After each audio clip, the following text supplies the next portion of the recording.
Members of the Maryland congressional delegation are making their case to Congress about why President Biden's $100 billion disaster relief bill needs to be passed quickly. That disaster plan includes money to rebuild the Francis Scott Key Bridge. And WJZ Live at 5:30, Tara Lynch on your corner with details on today's hearing in Washington. Tara? Yeah, Denise, this meeting was very long. It was about 3 hours long, and members of that Senate Appropriations Committee discussed this disaster supplement plan presented by President Biden at great lengths. Among those members is Senator Chris Van Hollen. He made his plea to other members of the committee that they need to support Maryland and do it now.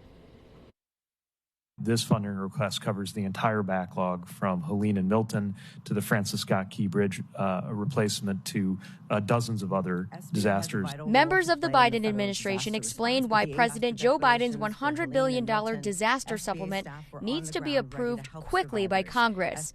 The collapse of the Francis Scott Key Bridge was among the many disasters discussed by the Senate Appropriations Committee on Wednesday. Transportation Secretary Pete Buttigieg explained the president is asking to fund the entire bridge reconstruction. Any insurance money acquired during this rebuild will be given back to the feds.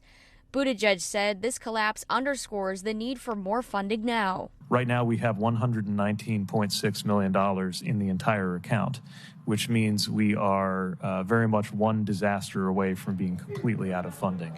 This comes as the Small Business Administration says it's out of money after giving out thousands of disaster loans this year, including to businesses in Maryland. Behind each loan is a story of a resilient American seeking to rebuild and recover. SBA has a vital role to play in the federal disaster response, but the agency's disaster loan program has been unable to meet demand since October 15th. Senator Chris Van Hollen is a member of the Appropriations Committee. He made his plea for a quick bipartisan resolution, saying when a bridge fell in Minnesota in 2007, it took Congress just 5 days to pass relief dollars. 35,000 vehicles cross this bridge every day.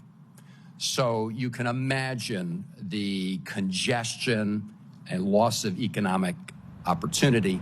This has been all for one and one for all. That's been the motto of the state of Maryland. And so we're very much hoping, and we expect our colleagues from around the country to support us. Now, the deadline for Maryland small businesses to apply for a Small Business Administration relief loan is December 30th. Meanwhile, Congress will continue to debate this $100 billion disaster supplement package, and it will have to decide if it will pass before the new Congress convenes in January. For now, reporting live at Fort Armistead, Tara Lynch, WJZ. A lot to figure out, Tara. Thank you.